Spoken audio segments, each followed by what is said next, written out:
Graça e paz, irmãos. Estamos começando mais um culto de ensinamento bíblico na Quinta da Vitória. E tem sido sempre um prazer estar com os irmãos, sempre comentando um tema bíblico, sempre analisando um ato de missão profética. A gente está sempre aqui analisando a palavra de Deus, fazendo aplicada nos nossos corações e no nosso dia a dia, e usando como base de tudo o conhecimento das Escrituras. Deus abençoe, Biratã Figueiredo, Marlene Neves, Jane Gleide, povo de Deus, né? Saudade.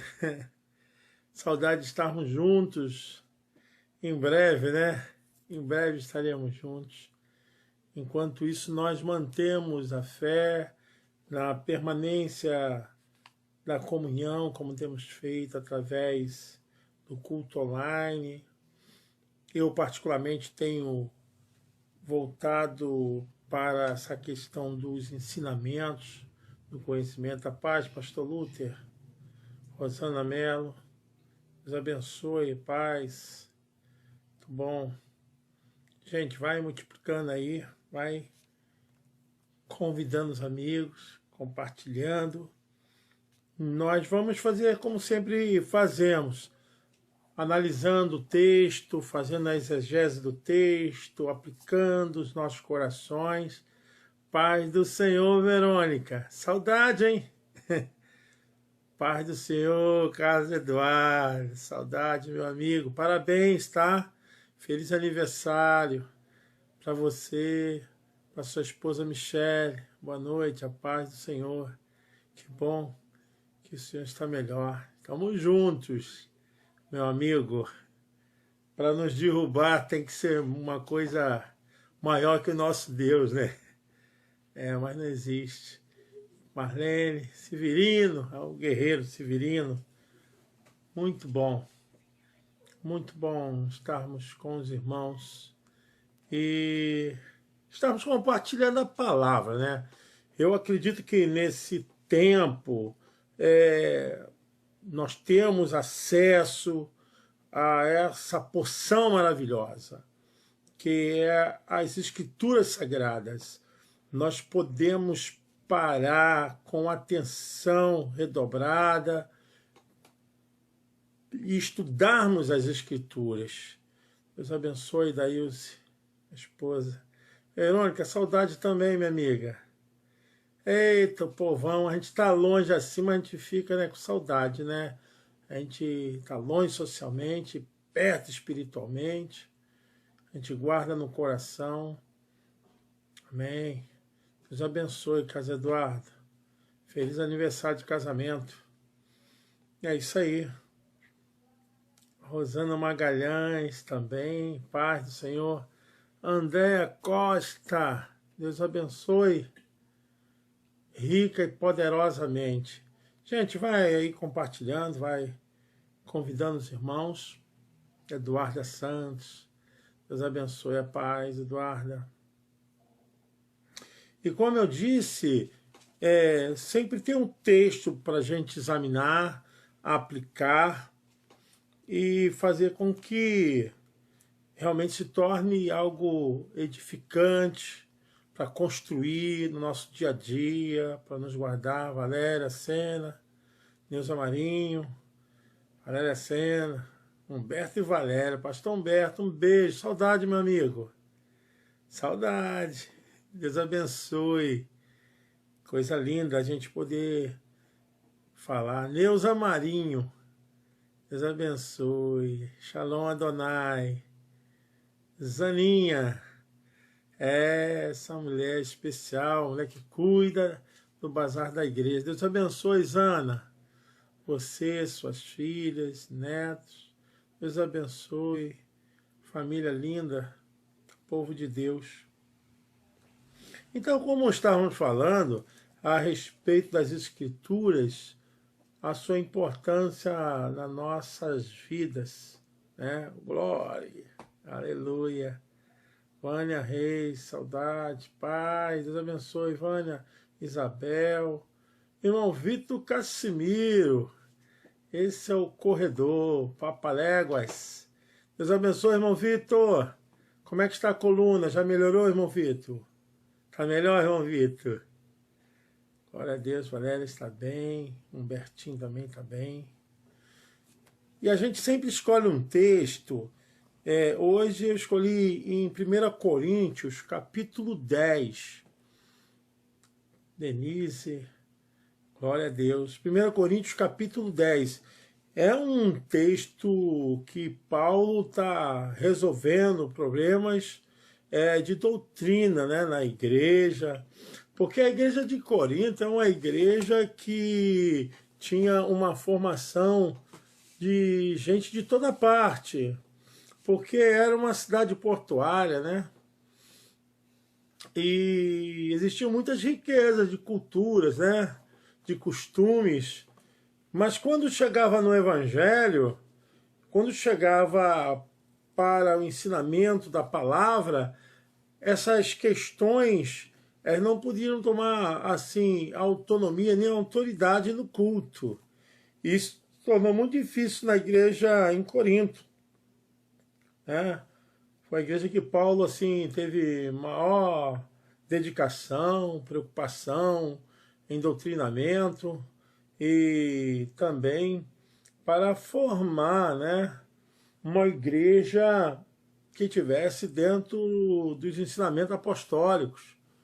Pai Senhor Carmen, Deus abençoe, glória a Deus, Deus abençoe.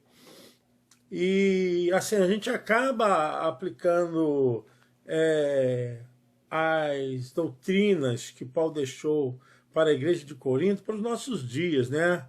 Porque nessa igreja Paulo vai resolver problema de casamento, problema de adultério, problema de dons espirituais. Paulo também vai tratar questões de pecado, de incesto.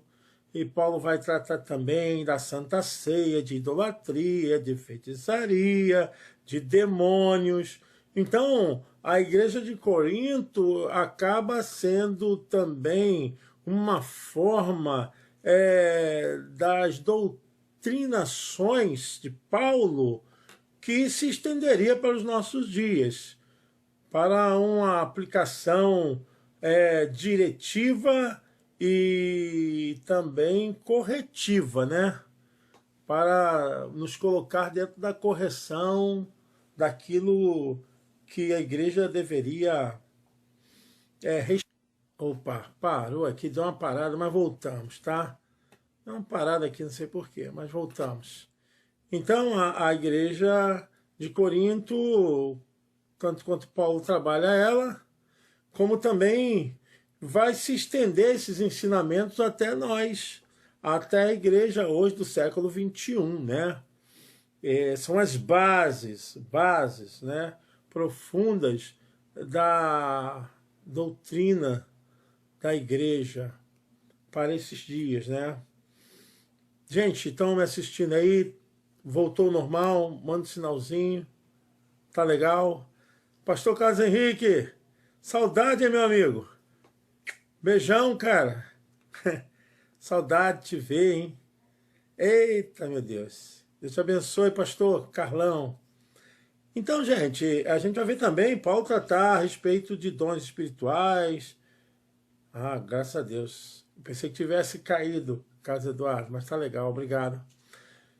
E a gente vai ler um texto justamente que trabalha esses conteúdos, esses elementos que a gente precisa também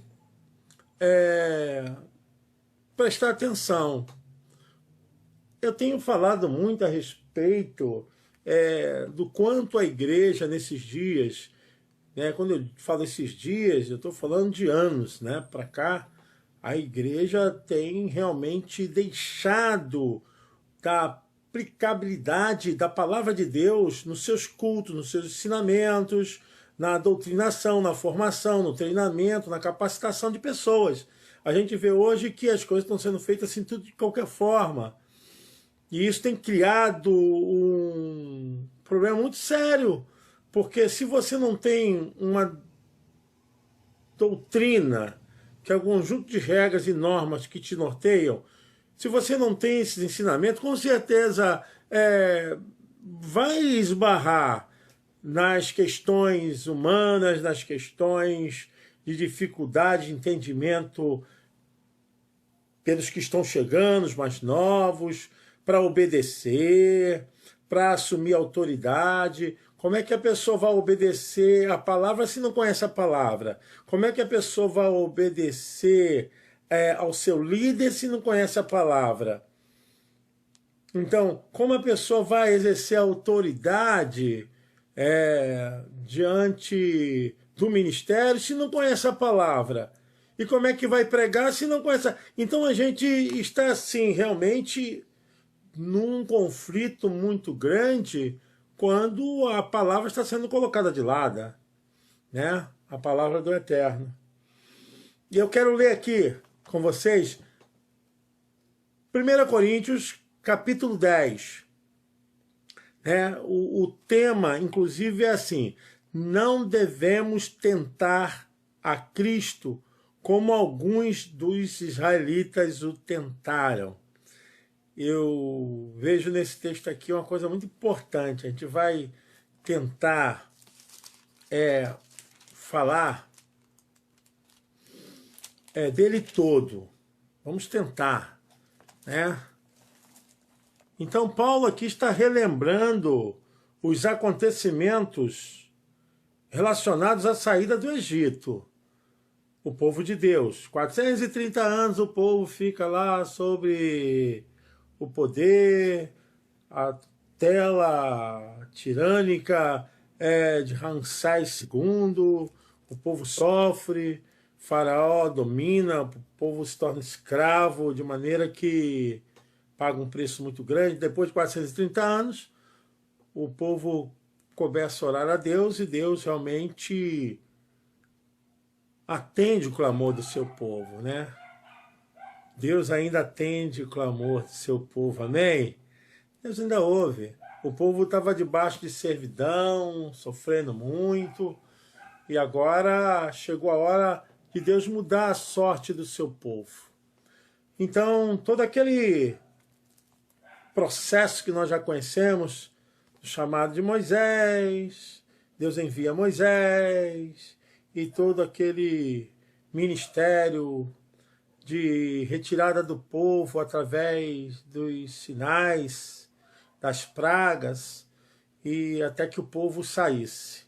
Então vocês vão me entender agora na leitura. Vamos ler e vamos interpretando. Ora, irmãos, não quero que ignoreis que nossos pais estiveram todos debaixo da nuvem, e todos passaram pelo mar, e todos foram batizados em Moisés, na nuvem e no mar. Está falando aqui da saída, está falando aqui desse processo libertador, né? Que eles testemunharam, que eles vivenciaram aquele processo de milagre extraordinário e de acontecimentos assim nunca visto. E todos foram batizados em Moisés. Realmente foi um batismo da libertação, né? Quando atravessaram o Mar Vermelho e todos foram batizados ali por Moisés na nuvem e no mar. Então, eles testemunharam do processo de libertação, que foi algo extraordinário. Não foi fácil, não foi algo assim que as pessoas têm que pensar que foi com facilidade, não foi, né? Segundo alguns, 600 mil homens, fora mulheres, crianças, fora animais. Então, chega a se dizer que um número de 2.000 pessoas estavam saindo daquele lugar 2 milhões de pessoas, melhor. 2 milhões de pessoas. Ezequias Reis Marinho, graça e paz, pastor Barnabé, obrigado por dedicar parte do seu tempo para nos trazer os ensinamentos do Senhor. Amém, meu irmão? Então a gente vê que entre homens, mulheres e também animais, chegaram a contar ali umas 2 milhões de pessoas. E todos foram batizados, quer dizer, testemunharam, viram a glória de Deus. E o verso 3 diz, e todos comeram de um mesmo manjar espiritual. Pronto. Todos comeram do mesmo manjar espiritual, ou beberam todos de uma mesma bebida espiritual.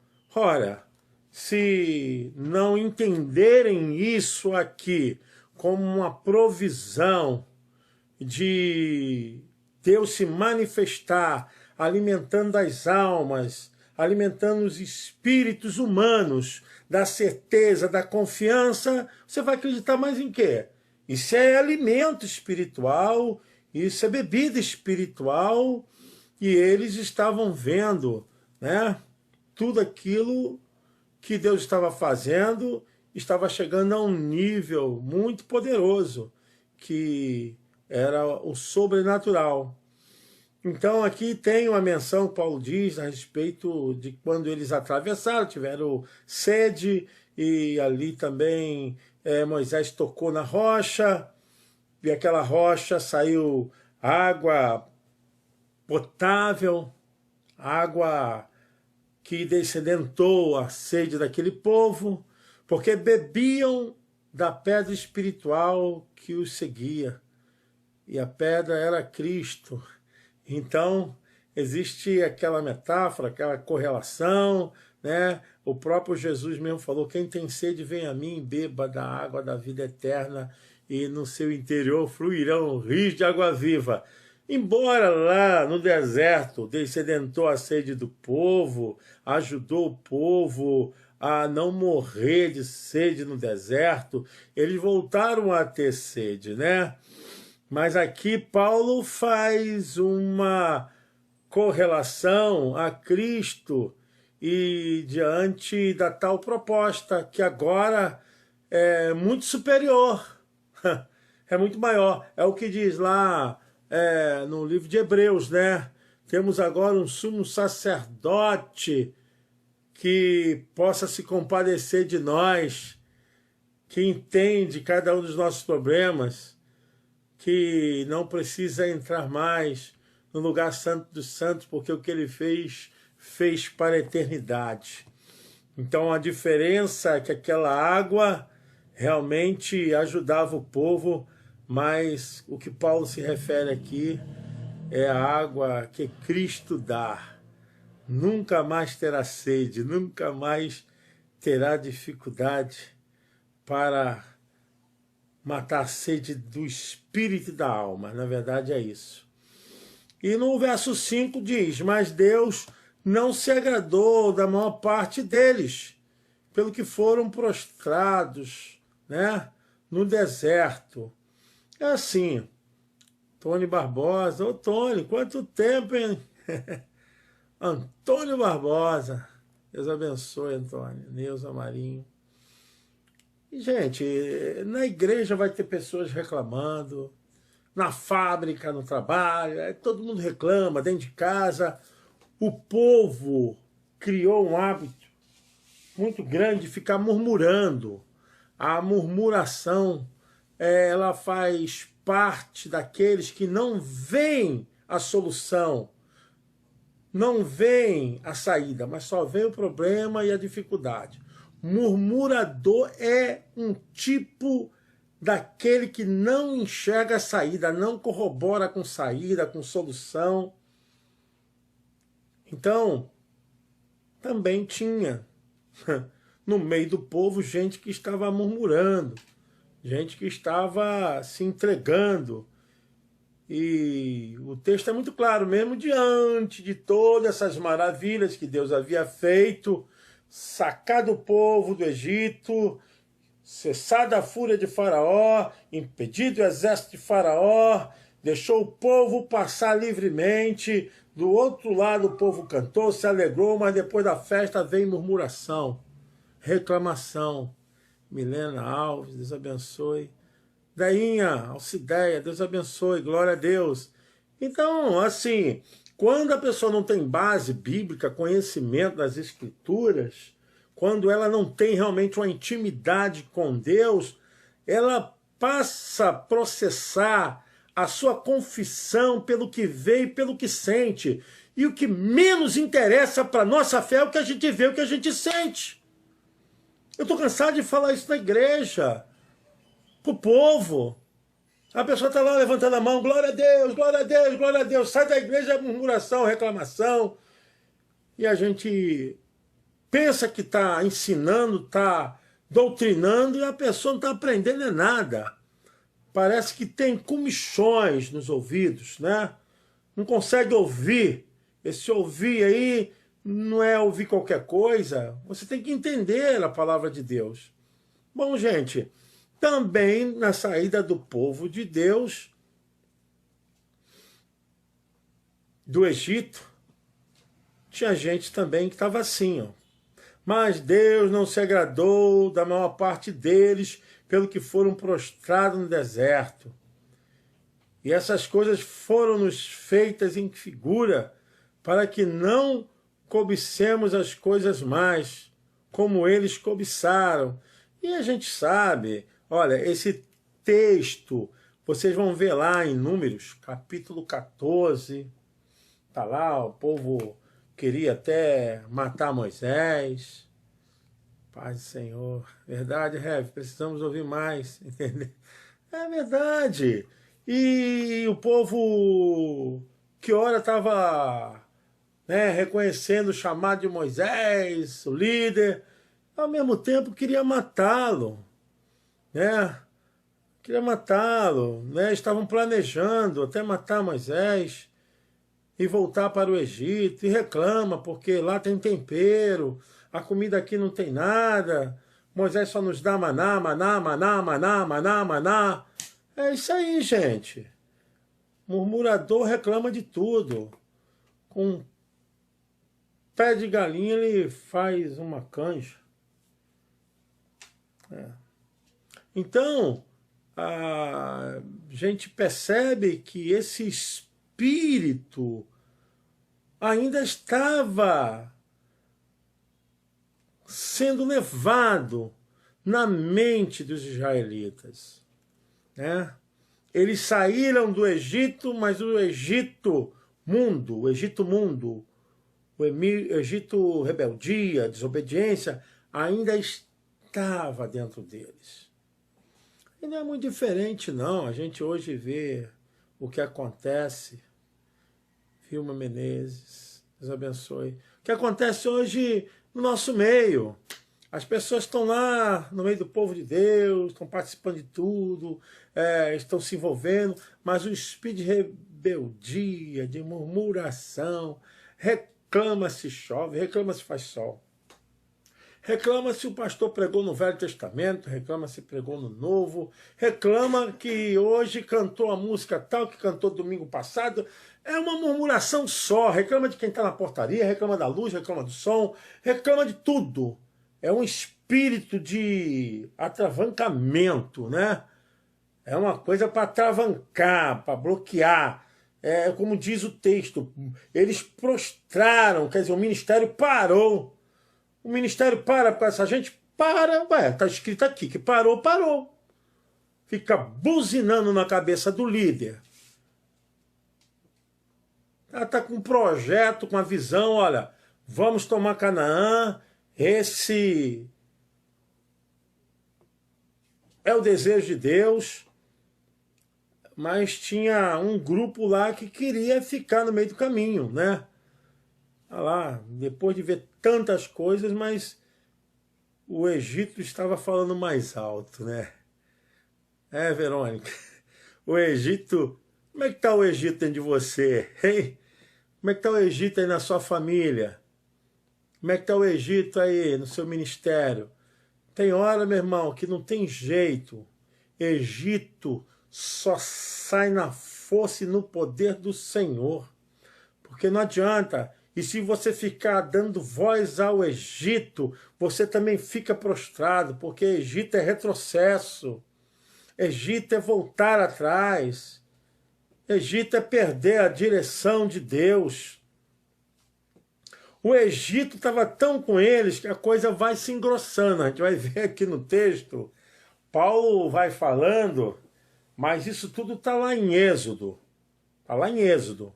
Êxodo capítulo 12 em diante. Está tudo isso aqui que eu estou falando. Então, eles começam também não só a travancar nesse momento, mas em toda a caminhada. O troço é satânico mesmo, é demoníaco. Eles vão travando em toda a caminhada. Ah, aquele povozinho que você tem que levar, que eu vou te falar, é um povozinho pesado, que você tem que levar e a obra vai capengando. Aí você acha que Deus não está cuidando, Deus não está agindo. Não, é gente que não quer obedecer, gente que não quer aprender, é gente que não quer assumir o compromisso com as Escrituras. Então a gente começa a perceber que isso também é muito paralelo e comparativo aos nossos dias, né? A murmuração dá retrocesso, a murmuração leva à idolatria, a murmuração leva ao pecado, a murmuração trava o povo, o ministério, a igreja. Trava. Vai ver lá em Romanos, ou melhor, Números, capítulo 12 até o 14, vocês vão ver isso.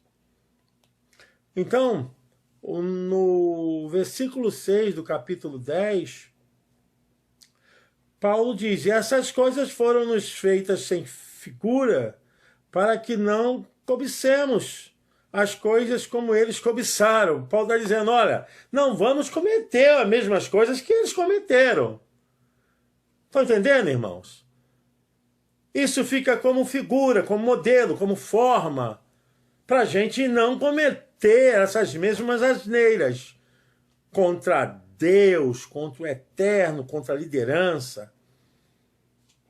Paulo diz, não vos façais, pois idólatras, como alguns deles, conforme está escrito, o povo assentou-se a comer e a beber e levantou-se para folgar. Então, eles estavam completamente perdidos por não ouvirem a voz de Deus. Então, eles começam a criar e levantar imagem de deuses para seguir e para servir, né? Paulo fala, olha, não vamos vos fazer como eles, né? Como idólatras, conforme está escrito. A gente sabe que esse momento aqui é um momento muito tremendo, que quando Moisés sobe para o Sinai, a fim de receber as tábuas da lei do Eterno, o povo fala, Moisés está demorando demais, Moisés, não sei, deve ter morrido. Gente, o murmurador, ele vai tentar sabotar o plano estabelecido por Deus, porque a forma de murmuração já é da própria natureza carnal. Da própria natureza carnal. E ali já existia por detrás desse pano de fundo a ação satânica para fazer o povo desacreditar de Deus e não confiar mais em Moisés, né? E a gente vê aqui perfeitamente que que o povo começa, então, a ficar relaxado, a debochar, e começam a apertar, no caso, a situação contra Moisés, e começam a pedir que construísse um bezerro. Então, a coisa começa a ficar estranha. Pede um bezerro para adorar, né? Pede uma espécie de um deus egípcio para terem como guia. É como eu falo com vocês. O Egito ainda não havia saído de dentro deles. Eles estavam ainda sob o peso, né, da influência dos demônios do Egito. Tem muita gente dentro da igreja ainda com influência de alguma coisa que não é de Deus, né? Alguma coisa tentando tirar a pessoa da direção, do caminho, e a pessoa fica folgada, fica relaxada com as coisas de Deus. E Arão não suportou a pressão,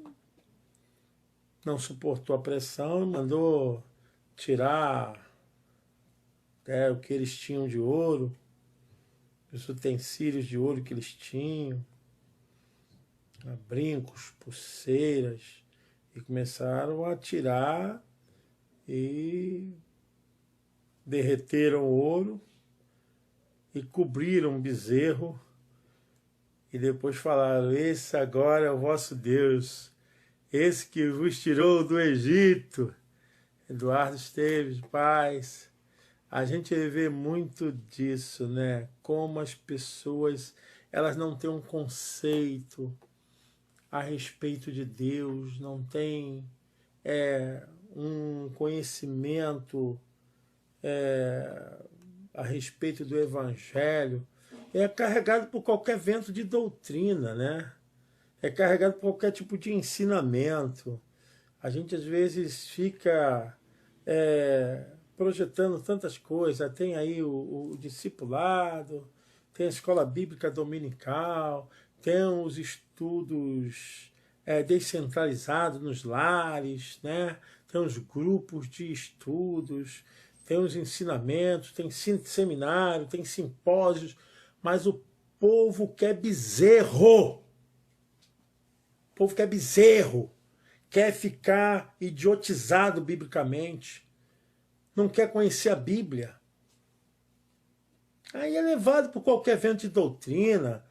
Eu admiro o Arão que deveria até morrer a fazer esse tipo de atendimento para o povo se perder. Por causa disso aí, centenas de pessoas morreram.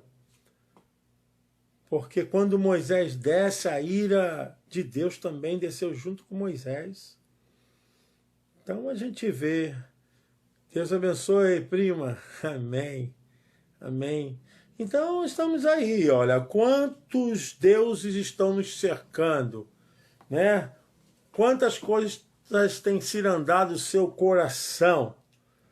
A respeito dessas coisas, o apóstolo Paulo fala, olha, que isso sirva como figura para não nos atraírem, para não nos conduzir ao erro, como conduziu o povo quando saiu do Egito, gente. Então hoje, os deuses são diferentes, mas o poder sedutor para arrancar a pessoa das entranhas do Evangelho é muito grande. Poxa, é o caminho da prosperidade, é o caminho de que a pessoa se agarra em sincretismo. Olha, tanta coisa que me aborrece a alma, tá? O bezerro está aí, ó, dentro das igrejas, dentro das pessoas. Entre o cordeiro e o bezerro, o que elas querem?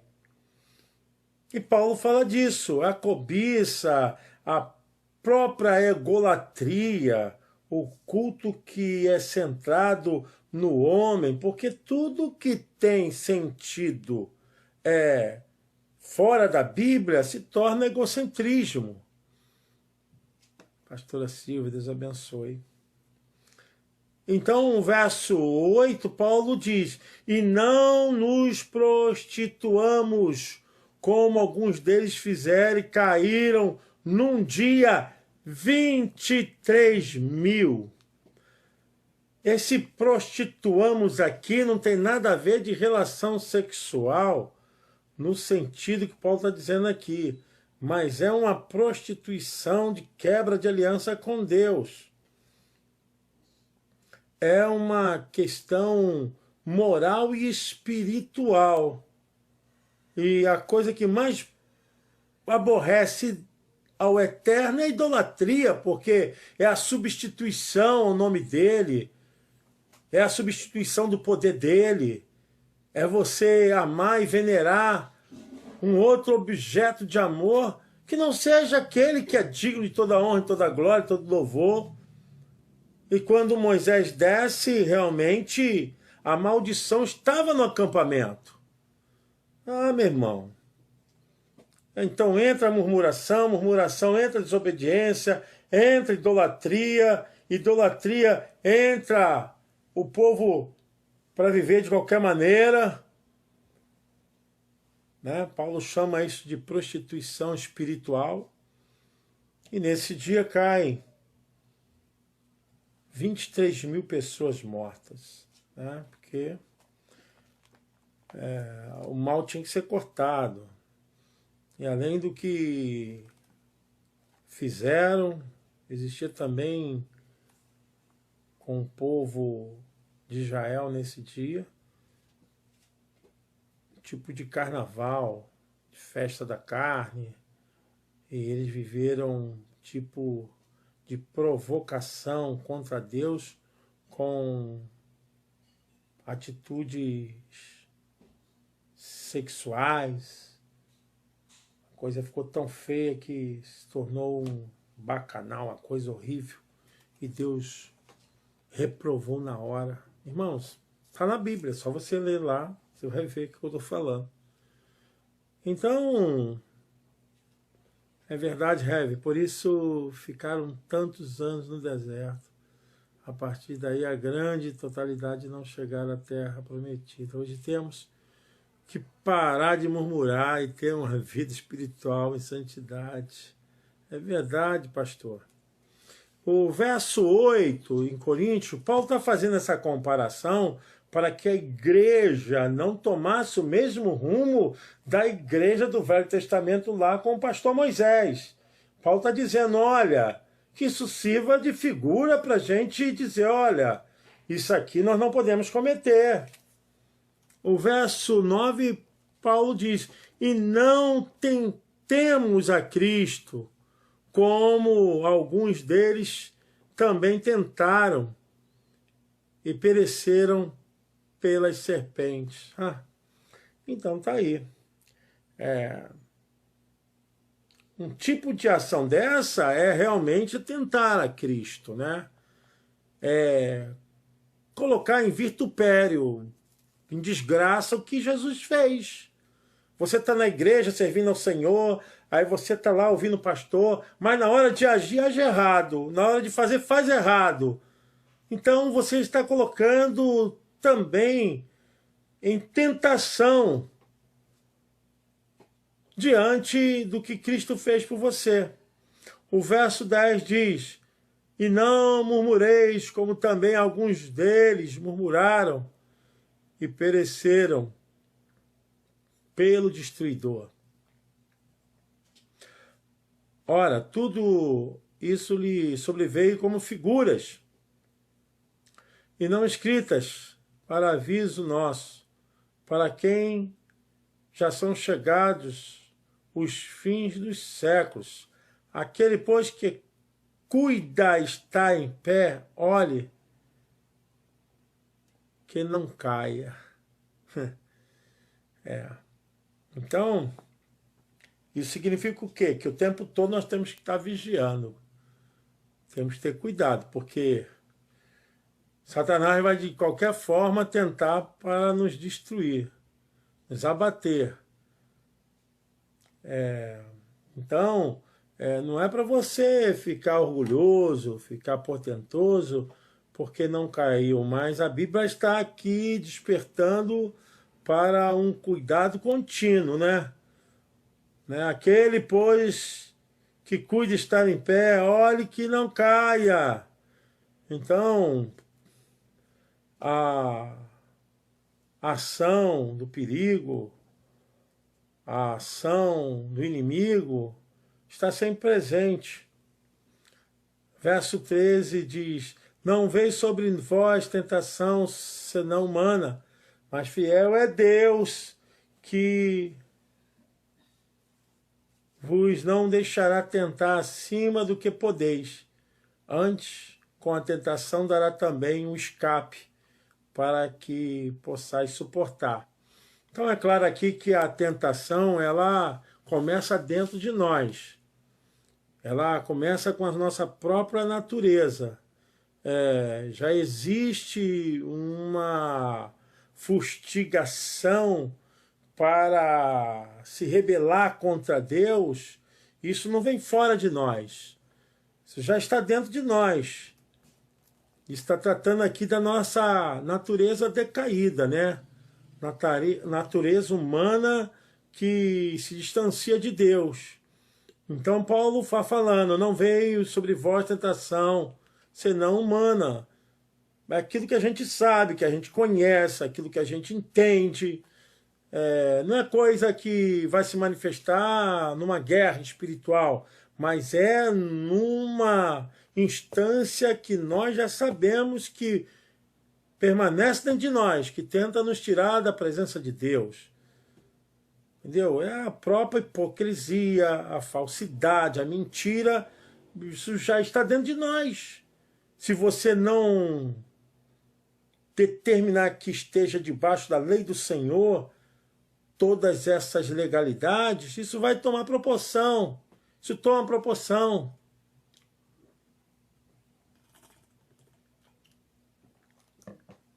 Então Paulo está falando, não veio tentação senão humana.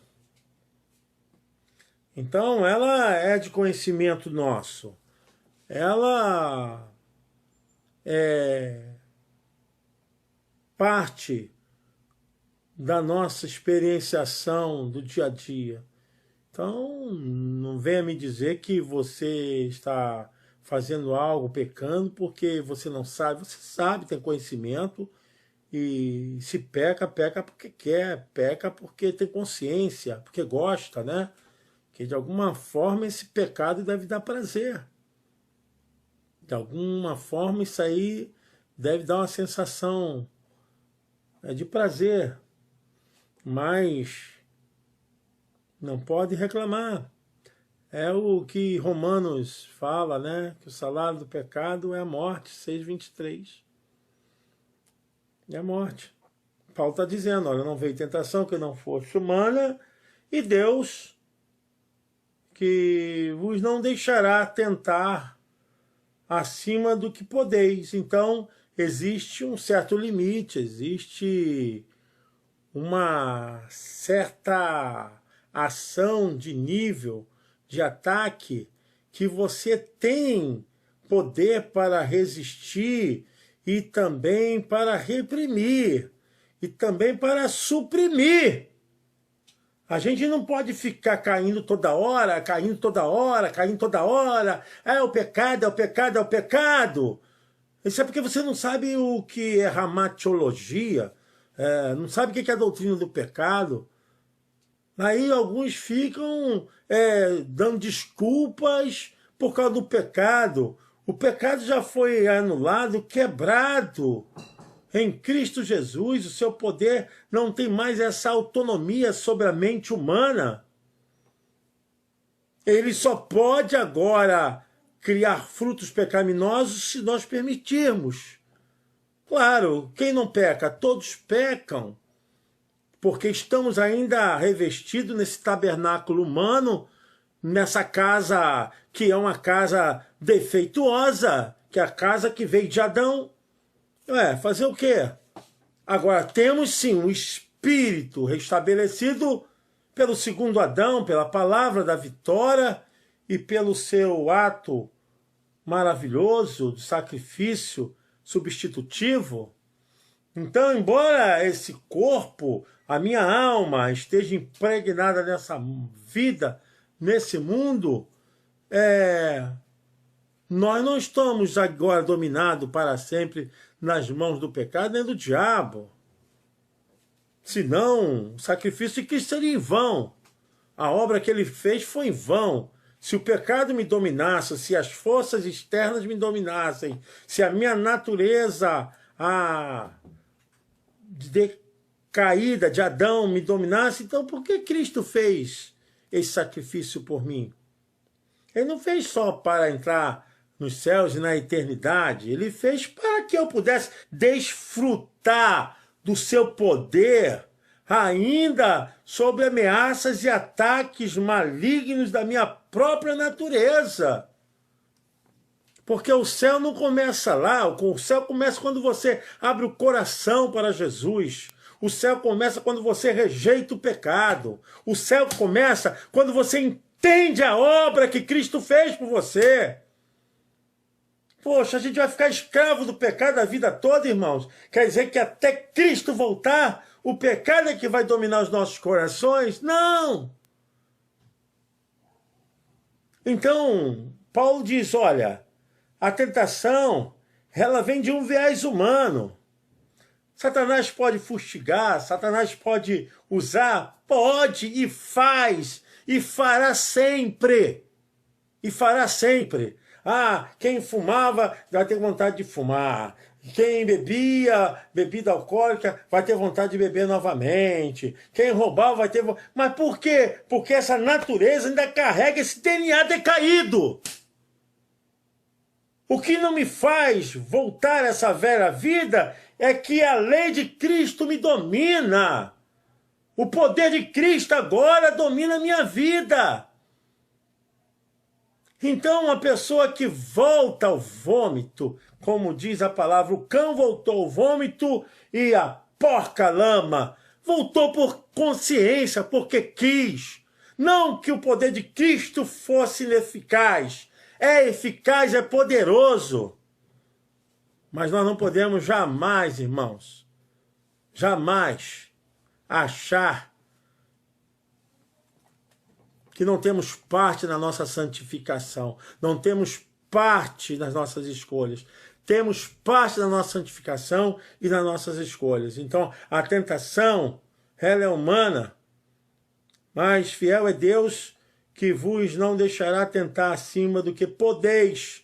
Então, existe um limite, existe um teto. Agora, se você não tem um revestimento da palavra, do conhecimento, se você não se dedica, se você não se consagra, é complicado.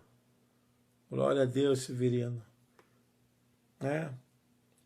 A Bíblia diz, antes, com a tentação, dará também o escape, para que possais suportar. Então, nós temos da parte de Deus o revestimento e a capacidade para entender. Ninguém é tolo. Por que você pecou? Não sei. Por que você fez? Não sei. Não sei. Você é uma pessoa que tenta enganar o Espírito Santo, tenta enganar a palavra, simulado, uma pessoa que tenta não assumir, né? E Paulo diz, não veio sobre vós tentação, senão humana, mas fiel é Deus, que vos não deixará tentar acima do que podeis. Antes, com a tentação, dará também um escape, para que possais suportar. Então, é a verdade. O povo tem diante dele toda a unção, todo o poder. Brenda Lima, Deus abençoe. tem toda graça, tem um trono maravilhoso. O trono do Eterno é de socorro, de ajuda, é de auxílio, é de bênção, é o trono que atende às nossas ânsias, nossas necessidades. Deus conhece. Não falta nada para aqueles que buscam com sinceridade. Não falta nada. Agora, o povo cria uma imagem, e dessa imagem eles comprometem o trabalho e a obra que Deus estava realizando. Paulo chama a atenção para a igreja de Corinto, porque é uma igreja que tinha que fugir da idolatria, tinha que fugir de toda espécie de sodomia, né, de todo espírito de prostituição, porque ali também, bem perto, já tinha o altar da deusa Diana, que era a deusa da prostituição, e o povo daquela região tinha um contato muito grande com aquele mundo místico, espiritual, perigoso, mas a palavra de Deus estava sendo plantada no meio de toda aquela estrutura satânica, de todo aquele projeto de imundícia terrível da carne. E Deus planta ali a igreja para vencer essas obras. Amém, irmão Vitor? Glória a Deus. O verso 14, Paulo diz: portanto, meus amados, fugi da idolatria. Falo como a sábios, julgai vós mesmos o que digo. Porventura, é o cálice de bênção que abençoamos, não é o cálice da comunhão e do sangue de Cristo? O pão que partimos, não é porventura a comunhão do corpo de Cristo? Ué, como é que o cálice do Senhor, que o pão da comunhão, pode se misturar com esse tipo de prática rejeitável pelo Senhor? A pessoa está na mesa do Senhor, está no culto, está adorando, está louvando o nome do Senhor, está bendizendo o nome do Senhor. Quando sai ali, está praticando as piores atrocidades contra Deus, todo tipo de pecado, pecado estiloso, pecado social. Gente, plantar batata. Ou conhece a Deus ou não conhece, ou serve ou não serve, né? Então tá aí, Paulo está dizendo, porventura o cálice da bênção que abençoamos não é da comunhão do sangue de Cristo? Ou é do sangue das imundícias, das porcarias, das maldições? Se você foi liberto dessa maldição, por que você está voltando para essa maldição? Você foi curado dessa maldição porque você está praticando essa maldição. Deus te tirou, rapaz, desse lugar horrível e você está voltando a praticar essas coisas. Toma vergonha na cara. Toma posição. Porque Deus não é brincadeira, não. Deus não é de brincadeira. Por isso o apóstolo Paulo fala lá em Gálatas 6:7, não brinque com Deus. Não brinque com Deus. Com o diabo ninguém brinca. Quem serve ao Satanás serve lá com toda destreza, serve com toda obediência. Porque vai servir a Deus, vai servir de qualquer maneira. Não brinque com Deus, não. Deus é sério.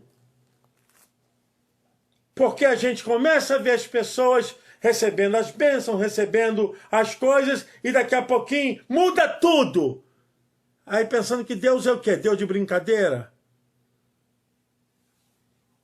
Paulo está dizendo aqui, olha, porventura o cálice da bênção que abençoamos não é da comunhão do sangue de Cristo? E o pão que partimos não é porventura a comunhão do corpo de Cristo? Porque nós, sendo muitos, somos um só pão e um só corpo, porque todos participamos do mesmo pão.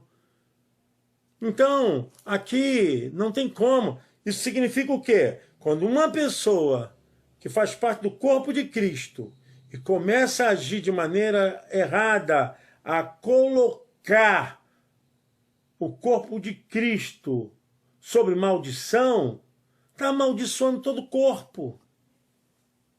Porque se todos os membros são bênçãos, se um dos membros também comete uma coisa errada, amaldiçoa o corpo. Amaldiçoa o corpo. Esse corpo aqui, Paulo está falando justamente o corpo da igreja. Vede a Israel segundo a carne, os que comem os sacrifícios não são, porventura, participantes do altar?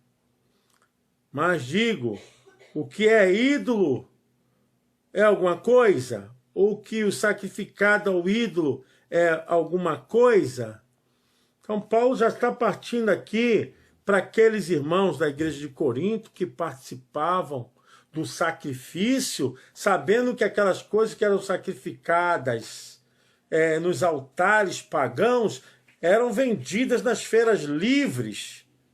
E eles compravam e comiam. E Paulo diz, olha, sabendo que essas carnes não foram sacrificadas a ídolos, que o ídolo é alguma coisa, que é sacrificado ao ídolo é alguma coisa, antes digo que as coisas que os gentios sacrificam, as sacrificam aos demônios, e não a Deus. E não quero que sejais participantes com os demônios. Então, não tem como. Tem coisas que é de Deus, tem coisas que não é de Deus. Tem coisas que não dá para a gente estar enfurnado, tem coisas que não tem dá para a gente estar participando, trazer para as nossas casas, porque não é de Deus. Porque essas coisas foram ofertadas aos espíritos malignos. O pessoal vai dar jeitinho, vai arrumar alguma forma de justificar. É isso aí. Aí você vai ler na palavra, ou você é curado, ou vai ficar doente, a vida toda doente. Não podeis beber o cálice do Senhor e o cálice dos demônios. Não podeis ser participante da mesa do Senhor e da mesa dos demônios. Então, ou você assume um compromisso com o eterno, ou você sempre vai ficar nessas duas vertentes. E a gente continua na próxima quinta-feira, nesse capítulo 10. Vou orar por você, vou orar por sua família. Bom, quero lembrar, gente, antes de orar, que no domingo, às 18 horas, nós vamos ter a Santa Ceia. Todos os membros da Primeira Igreja Nazarene Olinda podem buscar e apanhar os elementos da Santa Ceia. E há tempo também nós temos uma lembrança feita com muito carinho, com muito cuidado, para todas as mães. Nós não esquecemos. Temos uma lembrança para toda mamãe da Primeira Igreja do Nazareno em Olinda. Quando você for buscar o elemento da Santa Ceia, os elementos, você poderá levar o seu presentinho, mamãe. É um presente muito bonito, tá? Vai lhe servir muito. Deus abençoe. E também queremos que você, que puder, nos ajude. Abençoe essa obra com sua oferta, seu dízimo. Não deixe de nos abençoar. A conta da igreja está aí. E você estará mantendo essa obra.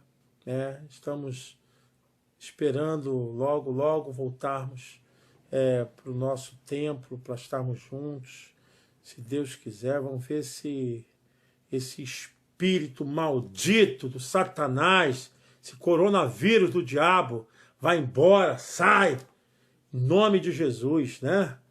A gente possa voltar para a casa do Deus eterno. Orar para esse demônio sair, esse espírito maligno, esse Covid satânico 19. Nós vamos orar, irmãos, vamos orar, tá? E qualquer dúvida, fala com o pastor Júlio, tá? Ligue, manda mensagem, fale comigo pelo WhatsApp, deixa uma mensagem aí, fale com o irmão Vitor, fale com o pastor Carlão, com a pastora Regina, qualquer pastor, entendeu? Mas não fique em dúvida, apanhe seus elementos para ceiar. Domingo às 18 horas nós estaremos ceando, tá bom? E os elementos estão lá na igreja, pode apanhar lá na igreja, tá? Vamos orar, vamos falar com Deus. Pai querido, Deus maravilhoso, somos gratos a Ti, Senhor, pelo dom da vida, pela bênção de sermos Seus filhos. Obrigado, ó Deus, por estarmos juntos compartilhando a Tua palavra, Senhor. Abençoe o nosso Brasil, abençoe as famílias, abençoe nosso presidente, abençoe os poderes constituídos. Pai, entregamos a nação brasileira em Suas mãos. Toma o Brasil em Tuas mãos, Senhor. Salva, cura, liberta esse país. Senhor, cremos no Teu poder. Pai, clamamos agora pela igreja do Nazareno e Olinda, Pai, pelos fiéis dizimistas, pelos ofertantes, pelos pastores, obreiros, diáconos, professores, pelos músicos, levitas da Tua casa, meu Pai. Eu oro, Senhor Deus, por todas as famílias, por todas as igrejas, oro por todas as denominações, pastores, diáconos. Toma em Tuas mãos, meu Pai. Eu faço, Senhor, esse clamor, esperando em Ti, Senhor, a vitória, crendo que a vitória é nossa pelo sangue de Jesus. Diga aí, a vitória é nossa pelo sangue de Jesus. A vitória é nossa pelo sangue de Jesus. Deus abençoe sua vida. Deus abençoe sua vida. Eu te espero no domingo, às 8h30. Beijo no coração. Fique com Deus. Uma boa noite. Shalom Adonai. Tchau. Paz.